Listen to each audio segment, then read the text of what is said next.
주로 사랑하고 축복합니다. 감사합니다. 하나님 말씀 보시겠습니다. 오늘 우리에게 주시는 하나님의 말씀은 사도행전 15장 1절에서 5절까지 말씀만 보도록 하겠습니다. 1절에서 5절까지 말씀입니다. 제가 봉독하겠습니다. 어떤 사람들이 유대로부터 내려와서 형제들을 가르치되 너희가 모세의 법대로 할례를 받지 아니하면 능히 구원을 받지 못하리라 하니 바울 및 바나바와 그들 사이에 적지 아니한 다툼과 변론이 일어난지라. 형제들이 이 문제에 대하여 바울과 바나바와 및 그 중에 몇 사람을 예루살렘에 있는 사도와 장로들에게 보내기로 작정하니라. 그들이 교회의 전송을 받고 베니게와 사마리아로 다니며 이방인들이 죽게 돌아온 일을 말하여 형제들을 다 크게 기쁘게 하더라.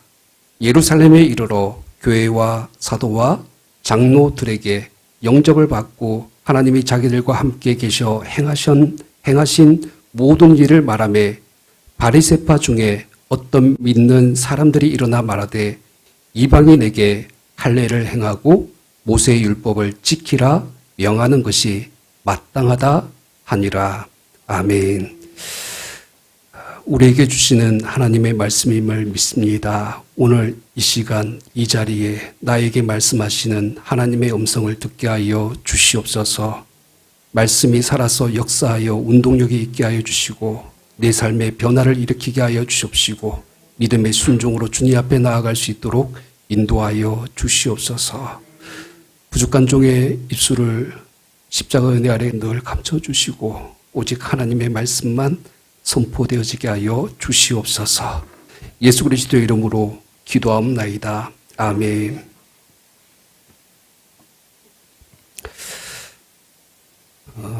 지난 1년 전 9월 27일에 사도행전 14장 말씀을 마지막으로 나누었던 기억이 있습니다. 사도 바울의 1차 전도 여행을 마무리하면서 잠시 이제 사도행전 말씀 나누는 것을 멈췄었는데 어느 순간에 벌써 1년이 지났습니다. 사실 다시 사도행전 말씀을 붙잡는다는 것이 제 개인적으로는 많은 부담들이 있었습니다. 이 말씀에 대한 무게감, 그리고 오늘날 교회와 복음에 대해서 다시 붙잡는다는 것이 사실 쉬운 일은 아니었습니다. 근데 다시 이 주일 강단에서 우리가 이제 사도행전 말씀을 다시 나누려고 합니다. 특별히 우리가 사도행전 말씀을 다시 시작하는 이유는 우리 새들교회가 나아가야 될 교회의 본질과 참된 교회의 모습들, 그리고 더 나아가서 복음을 위하여서 살아가는 이 전도자의 삶이 무엇인가에 대해서 우리가 배우기 위함입니다. 우리가 다시 사도행전 말씀을 통하여서 정말로 우리 새들교회 안에 복음이 역사하기를 주님의 이름으로 소망합니다. 바울과 바나바는 1차 전도 여행을 마치고 그들을 파송했던 수리아 안디옥 교회로 다시 돌아왔습니다. 그리고 이제 그들은 그동안 전도 여행을 통하여서 나타나셨던 복음의 역사, 그리고 하나님께서 그들과 함께 하셨다는 그 모든 일들에 대해서 성도들에게 보고를 합니다. 그 내용이 바로 사도행전 14장 26절에서 28절 말씀에 기록되어져 있습니다. 같이 읽겠습니다. 시작. 거기서 배 타고 안디옥에 이르니 이곳은 두 사도가 이룬 그 일을 위하여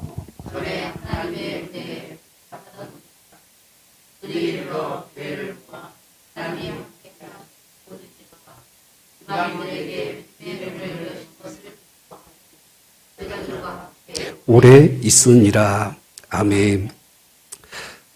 바울과 바나바는 이제 안디옥 교회 성도들 앞에서 그동안 전도 여행 가운데서 하나님께서 어떻게 함께 하셨는지, 또 더 나가서 이방인들이 복음을 듣고 예수 그리스도를 영접하고 믿음의 사람이 되었다라고 보고를 합니다. 바울은 이것을 27절 말씀에 보면 이방인들에게 믿음의 문이 열렸다라고 지금 표현을 하고 있습니다. 이 말씀을 역으로 하면 그동안에는 이 복음의 문이 이방인들에게 닫혀 있었다는 것이죠.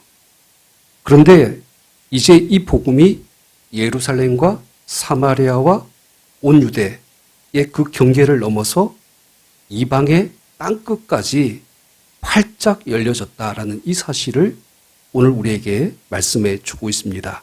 그러니까 이것이 사실 1차 전도 여행의 열매, 성과라고 할 수가 있습니다. 이렇게 이제 전도 여행을 마무리를 하면서 28절 말씀에 보면 바울과 바나바가 제자들과 함께 오랫동안 이 수리아 안디옥 교회에 머물러 있었다라고 이제 설명을 하고 있습니다. 단지 머물러 있었겠습니까? 다시 성도들을 가르치고 양육하고 하나님의 말씀으로 그리스도의 복음으로 더 교회를 굳건히 세워 나갔을 것입니다. 그런데 오늘 이제 사도행전 15장으로 넘어오시면 앞서 열려져 있었던 이방인들을 향한 이 복음의 문, 믿음의 문을 다시 닫으려고 하는 그런 어떤 영적인 아주 반대되는 하나의 사건이 일어납니다. 오늘 사도행전 15장 1절 말씀을 보세요. 같이 읽겠습니다. 어떤 사람들이 유대로부터 내려와서 형제들을 가르치되 너희가 모세의 법대로 할례를 받지 아니하면 능히 구원을 받지 못하리라 하니. 그러니까 어느 날 갑자기 예루살렘에서 내려온 어떤 유대인들이, 그러니까 유대인이지만 예수 그리스도를 믿어서 개종한 그리스도인들이죠. 이 사람들이 안디옥 교회 성도들에게 무엇을 가르칩니까? 모세의 율법과 전통에 따라서 할례를 받지 아니하면 너희는 구원을 받지 못한다. 그러니까 이것을 가르쳤다는 것이죠. 우리가 이번 주간에 갈라디아서 말씀 새벽에 좀 나누고 있습니다. 여러분 갈라디아서 말씀 이제 보시면서 느끼셨겠지만은 당시 갈라디아 교회들에게 일어났던 그 일이 사실은 지금 이 안디옥 교회에서도 똑같이 지금 일어나고 있는 겁니다. 이 사람들의 주장은 이런 거예요. 우리가 정말 구원을 받으려면 예수 그리스도를 믿는 믿음만으로 구원받는 것이 아니다. 플러스 알파가 있어야 된다. 그것이 무엇입니까? 율법이죠. 율법의 행위가 플러스 됩니다. 율법에서 하나님의 구원을 이제 상징하는 그 하나님의 선민의 증표가 되는 할례까지 받아야지만 완전히 구원을 받을 수 있다. 이 주장을 가르쳤다는 것입니다. 여러분, 혹할 수밖에 없는 것이 지금 이 사람들이 어디서부터 왔습니까?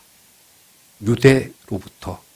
그러니까 엄밀하게 말해서 예루살렘으로부터 왔다는 것이죠. 모든 교회의 모교회가 되는 예루살렘 교회, 그리고 예수님의 12제자가 있는 그 사도들과 장로들이 있는 그 교회에서 온 사람들입니다. 이 사람들이 이런 말을 했다는 것은 충분히 설득력이 있다는 것이죠. 근데 여러분, 이들이 말하고 있는 구원론, 이것은 사실 잘못되었죠. 이들의 주장대로 이야기하면 지금 어떤 일이 발생했냐면 안디옥 교회 성도들, 이 성도들은 다 누굽니까? 이방인들이에요. 이방인들인데 예수 그리스도를 믿어서 구원받은 사람들이죠. 근데 이 이방인들이 아직까지 구원을 받지 못했다라고 주장하는 것이죠. 그리고 그동안에 바울과 바나바가 정말 열심을 다해서 섬기면서 전하였던 그 복음이 가짜 복음이었다라는 이 의미를 나타내는 것입니다. 그래서 이제 오늘 본문 2절 말씀을 한번 보세요. 2절 말씀 보시면 바울 및 바나바와 그들 사이에 어떤 일이 일어납니까? 적지 아니한 다툼과 변론이 일어난지라. 말이 참 점잖잖아요. 근데 이 원어를 따져보면 그렇지 않습니다. 여기 적지 아니한이라는 이 단어가 헬라어로 우크 올리게스, 우크라는 것이 이제 부정적인 개념이죠. 근데 이 올리게스라는 단어가 합쳐져서 이 뜻이 뭐냐면 양을 나타낼 때에는 많다라는 표현이에요.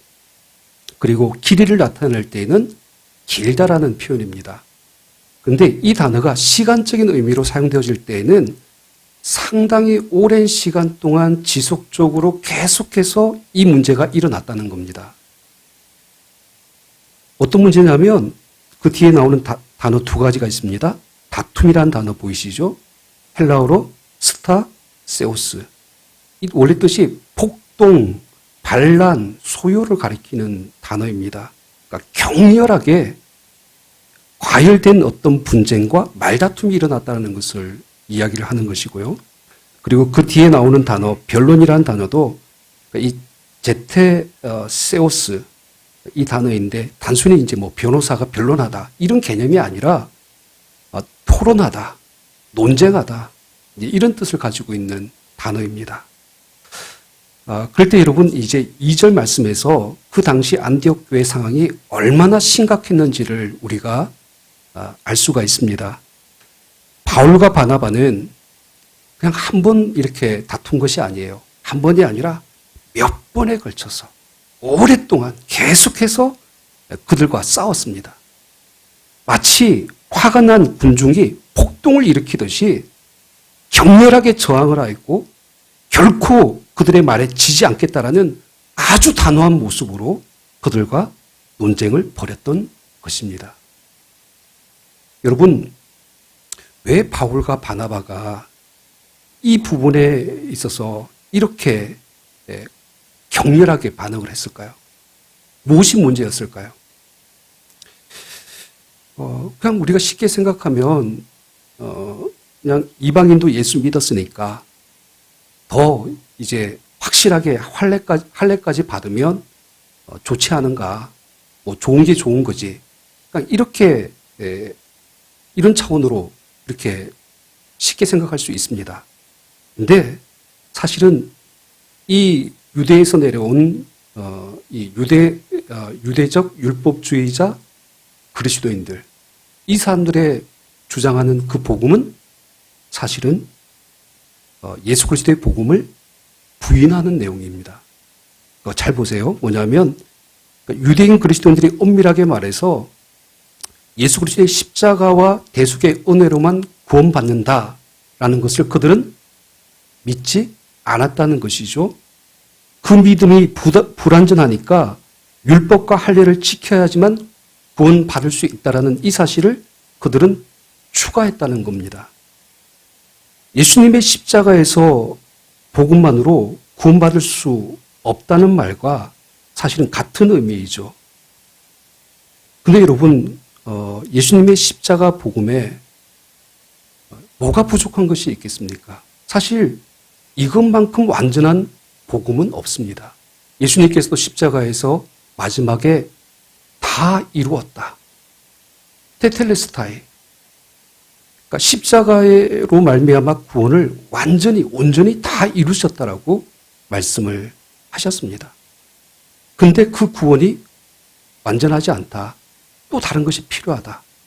그러니까 이런 주장은 예수 그리스도의 십자가를 부인하는 것과 똑같은 다른 복음을 이야기를 하고 있는 것입니다. 그렇기 때문에 오늘 바울과 바나바는 한치도 물러설 수가 없는 것입니다. 이것은 단순히 서로의 입장이나 견해가 다르니까 뭐 서로 이해하고 양보해주고 그냥 서로 사랑으로 덮어주는 그런 문제가 아니에요. 복음의 본질을 왜곡하고 성도들에게 잘못된 복음을 전하는 가짜 복음인 것이죠. 그렇기 때문에 바울과 바나바는 이렇게 격렬하게 저항을 하는 것입니다. 여러분 제가 오래전에 한번 말했던 것 같은데요. 혹시 기억나실지 모르겠습니다. 17세기 신학자 멜데니우스가 한 말인데요. 본질적인 것에는 일치를, 비본질적인 것에는 자유를, 그리고 모든 것엔 사랑을. 이 신학하는 학문에 있어서 이 문구가 굉장히 유명한 말입니다. 이 독일 신학자인 멜데니우스가 이 말을 남기면서 쓴 표현 중에 우리가 유심히 들어봐야 될 것이, 여러분, 비본질적인 것에는 어떻게 해야 됩니까? 서로 존중하고, 그리고 그 다양성을 인정해 주면서 상대에게 그냥 똑같이 자유를 주는 거예요. 비본질적인 것은 굳이 다툴 이유가 없습니다. 예를 들어서 여러분, 미국의 이민교회 중에 그 교회당을 짓다가 아주 큰 싸움이 일어난 아주 유명한 사건이 하나 있죠. 문제의 원인이 아주 사소한 것이었습니다. 이제 교회당을 짓다가 교회당 카펫을 이 빨간색으로 할 것인지 아니면 파란색으로 할 것인지 이것 때문에 싸웠어요. 결국 이 문제로 교회는 나눠졌습니다. 그래서 하나는 붉은 카펫 교회, 또 하나는 푸른 카펫 교회로 나눠졌습니다. 여러분, 교회 카페트 색깔이 뭐가 중요합니까? 비본질적인 것이죠. 그러니까 이런 일에 목숨 걸고 싸울 일은 아닌 것입니다. 서로 존중하고 양보하고 타협하면 자유를 인정해주면 되는 부분이죠. 그런데 본질적인 것에는 다릅니다. 이것은 양보와 타협이 아니라 진리의 문제예요. 그래서 어떻게 됩니까? 자유가 아니라 일치입니다. 하나가 되어야 되는 것이죠. 두 가지가 아닙니다. 우리 이 프로테스탄트, 우리 개신교회가 왜 종교개혁을 일으켰는가? 이 부분을 우리가 한 번 더 생각해 보면 사실 이 부분도 본질적인 문제이기 때문에 그렇습니다. 이 중세 가톨릭이 복음의 본질을 잃어버렸어요. 왜곡시켰죠. 가장 대표적인 예가 11세기에 예루살렘 성지를 탈환해야 된다라고 십자군 운동을 일으켰죠. 그런데 이 전쟁에 수많은 사람들을 더 많이 참여시키기 위해서 가톨릭이 어떤 말을 했습니까? 십자군에 참여해서 전사하거나 아니면 살아서 돌아오는 모든 이들에게 죄의 징벌을 면제해 주겠다라고 교황청에서 선포를 했습니다. 뿐만 아니라 우리가 잘 아는 중세 가톨릭이 면죄부를 팔았죠. 이 면죄부를 왜 팔았습니까? 지금 로마 가톨릭의 그 자리에 있는 성 베드로 성당 그것을 건축하기 위해서 그 건축 헌금을 모으기 위해서 면죄부를 팔았다는 것이죠. 심지어 이 면죄부가 어떤 면죄부냐면 뭐 살아있는 자들의 죄뿐만 아니라 죽은 자의 죄도 사할 수 있다라고 이제 그렇게 주장했던 면죄부입니다. 여러분, 예수 그리스도만으로 구원받는 것이 아니라 뭐로도 구원을 살 수 있었던 거예요. 돈으로도 구원을 살 수 있던 거예요. 플러스 알파를 시켜버린 것이죠. 당시 이 면죄부 판매에서 아주 이렇게 대단한 그 공을 세웠던 신부 중에 요한 테첼이라는 사람이 있습니다. 이 사람의 설교 중에 아주 유명한 말이 있어요. 그 내용이 뭐냐면 이 면죄부 헌금함에 동전이 들어가 쨍그랑하고 소리가 나는 그 순간 연옥에 있는, 그러니까 이제 산자와 죽은 자의 중간에 있는 자들이죠. 연옥에 있는 영혼이 벌떡 일어나서 하늘로 올라간다. 여러분, 너무 허무맹랑하지 않습니까? 그러니까 동전 몇 개로 구원을 받을 수 있다라는, 죽은 자를 살릴 수 있다라는 이런 회개한 논리가 사실은 어디서부터 나왔습니까? 그러니까 인간의 탐욕이 만들어낸 플러스 알파의 구원론인 거예요. 마틴 루터가 종교개혁을 일으킨 것도 사실은 이러한 중세 가톨릭이 가지고 있었던 복음의 본질을 왜곡하고 변질시켰기 때문에 루터는 의문을 가지고 오늘 바나바와 이 바울처럼 일어설 수밖에 없었던 그 시대의 상황을 이야기를 하고 있는 것입니다. 오늘 사도행전 15장의 심각성이 여기에 있습니다. 적지 않은 다툼과 변론 속에서 바나바와 바울은 피를 토하는 심정으로 다른 복음을 전하고 있는 유대적 율법주의 그리스도인들을 향하여서 교회의 신앙과 이 복음의 순결함을 지키려고 지금 싸우고 있는 것입니다. 하지만 여러분 계속해서 이제 말씀을 좀 보시면 이 다툼과 변론, 그러니까 이방인도 할례 받아야 된다. 이 문제가 있어서 이제 안디옥 교회 자체로 이 문제가 해결되지가 않습니다. 그래서 이제 안디옥 교회는 아주 한 가지 중대한 결정을 내리는데 2절 중반부 말씀을 보세요. 2절 중반부 말씀입니다. 그러니까 바울 및 바나바와 그들 사이에 적지 아니한 다툼과 변론이 일어난지라. 그다음 말씀, 형제들이 이 문제에 대하여 어떻게 합니까? 바울과 바나바와 및 그 중에 몇 사람을 예루살렘에 있는 사도와 장로들에게 보내기로 작정하니라. 여기 이 표현을 좀 봐주세요. 형제들이라는 표현, 이 사람들이 누굽니까? 형제들이. 안디옥 교회의 이방인 그리스도인들이죠. 이들이 그러니까 지금 이들은 이 논쟁을 바라보면서 지금 혼란에 빠졌습니다. 그러니까 누구 말이 옳은지 어느 말에 장단을 맞춰야 되는지 그들은 몰랐다는 것이죠. 그래서 그들은 한 가지 결정을 내립니다. 우리가 여기서 우리끼리 싸울 것이 아니라 예루살렘 모교회에 가서 예수님의 직계 제자인 이 사도들 그리고 장로들을 통하여서 누구의 복음이 옳은지 정말 할례를 받아야 되는지 말아야 되는지 그 판단을 구해보자라고 이렇게 말을 합니다. 그래서 바울과 바나바와 및 몇 사람을 예루살렘 교회로 보내기로 했다는 것이 이제 오늘 본문의 내용입니다. 여러분, 우리는 여기서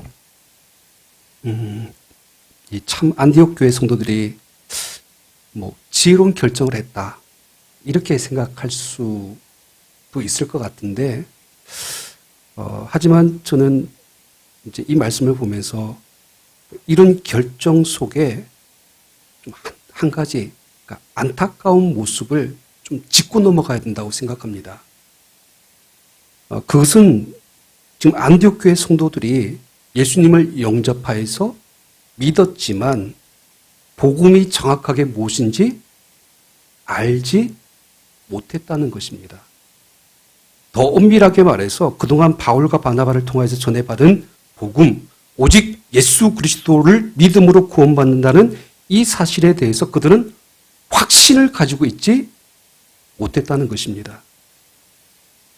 여러분, 이러한 안디옥 교회의 성도들이 가지고 있었던 그 모습이, 안타까운 모습이 사실 오늘날 우리 교회 안에, 성도들 안에서도 있을 수 있다는 겁니다.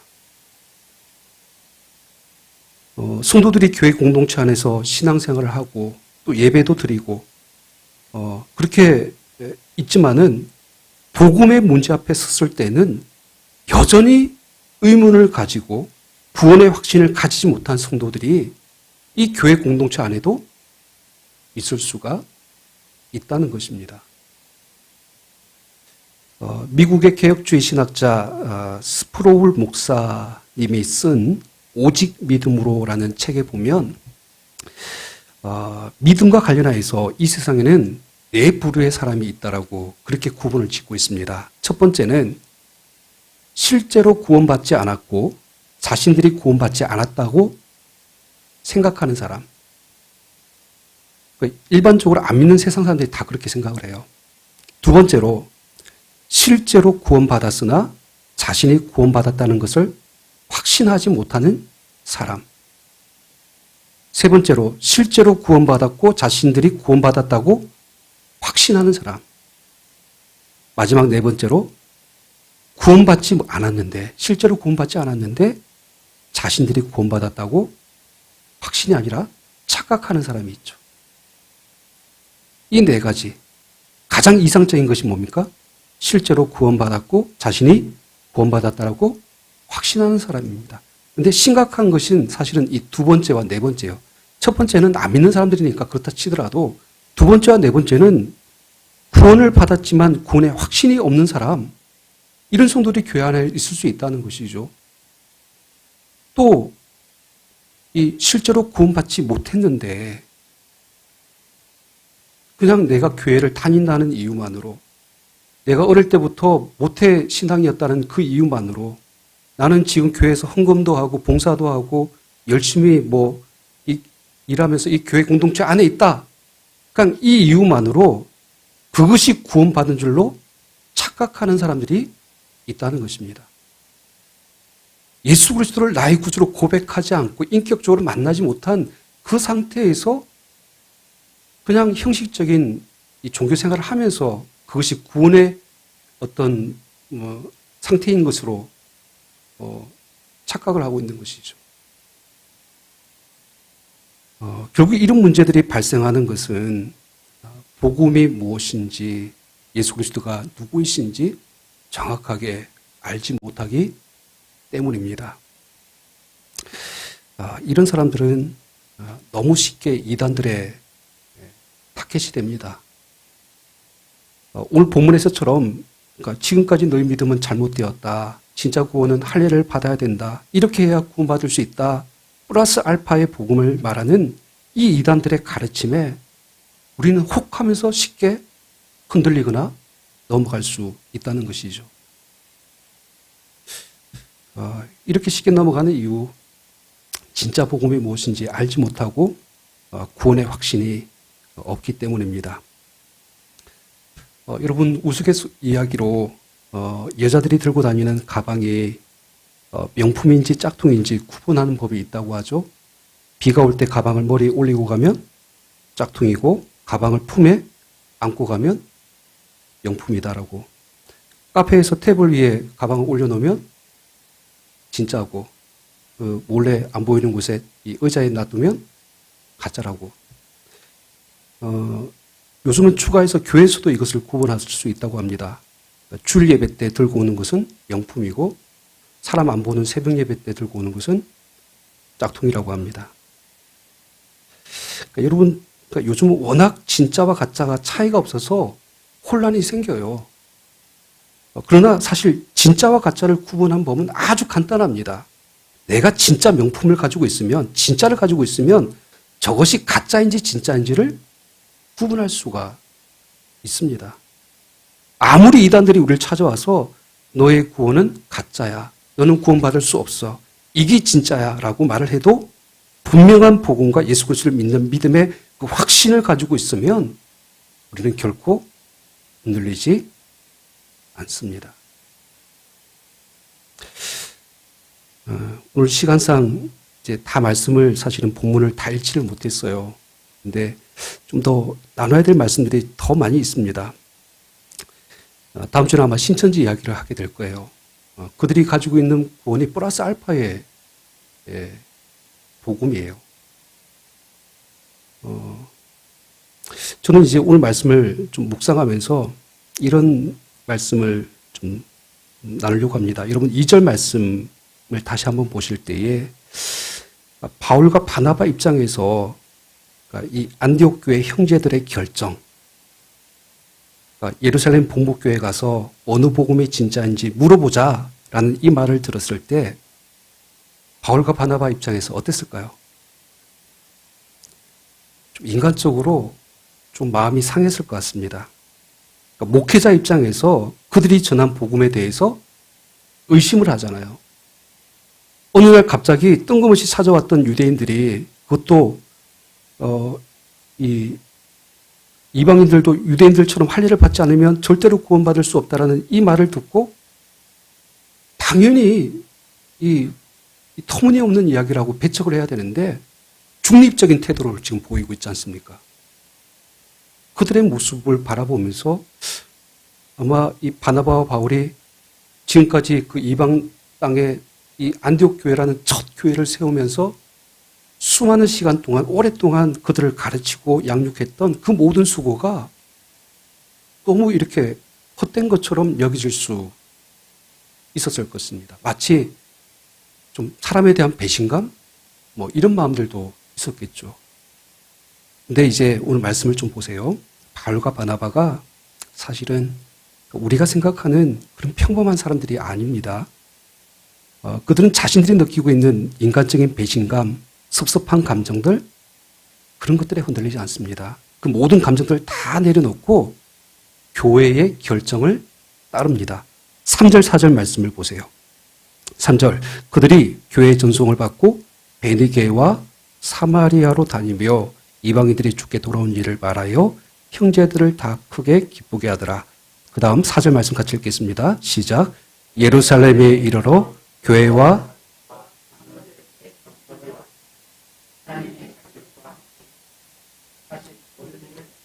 아멘.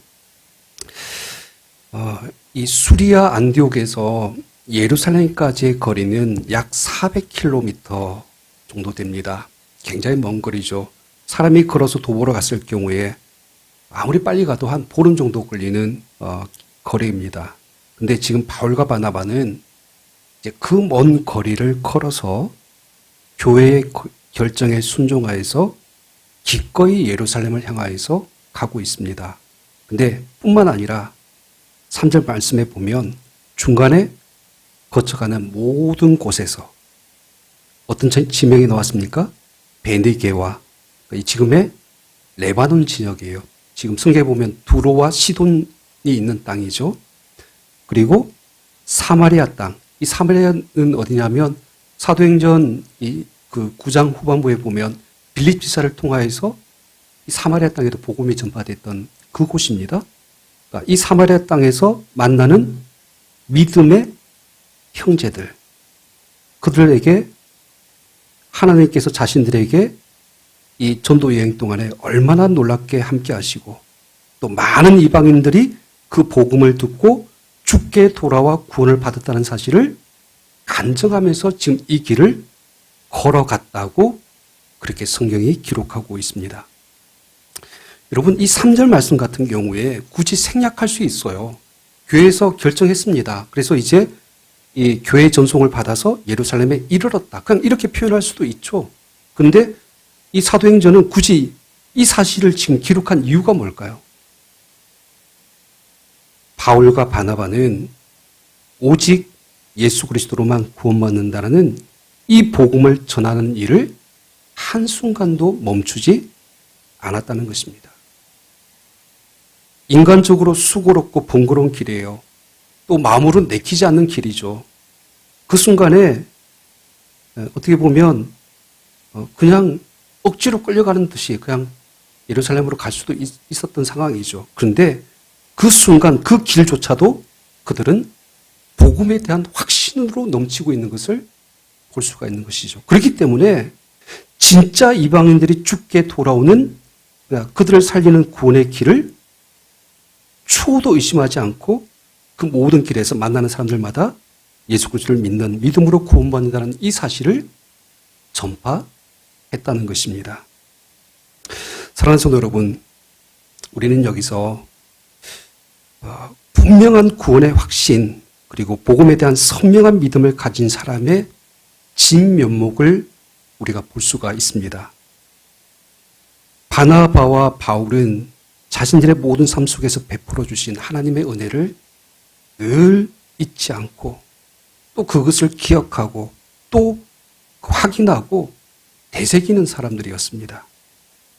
잠깐의 실망한 마음들, 낙심하는 마음들도 있었지만 이 복음의 사명 앞에서 현실의 난간 앞에서 그냥 물러서는 것이 아니라 복음 앞에 가로막혀져 있는 것을 뚫고 그 믿음의 유를 다시 닫으려고 하는 악한 세력들로부터 그 문을 다시 열어나가는 그러한 삶을 살아갔던 것을 우리에게 보여주고 있는 것입니다. 오늘 저와 여러분들이 이 바울과 바나바가 걸어갔던 이 복음의 길을 걸어가기를 소망합니다. 그러니까 3절 말씀, 이 마지막 말씀이 저와 여러분들의 말씀이 되기를 소망해요. 3절 마지막 말씀이 뭡니까? 이방인들이 주께로 돌아온 일을 말하여 형제들을 다 어떻게 하였다? 크게 기쁘게 하더라. 그러니까 복음을 들고 낙심하지 않고 묵묵히 그 길을 걸어가면서 우리가 복음을 전할 때에 하나님께서는 물론 복음을 통하여서 모든 사람들이 다 크게 기뻐하는 역사를 우리 가운데 이루어 주실 것을 믿습니다. 이 말씀을 붙드는 우리 새들교회와 우리 성도들 되시기를 주님 이름으로 축원합니다. 기도합니다. 오늘 주신 말씀을 붙들고 함께 기도합니다.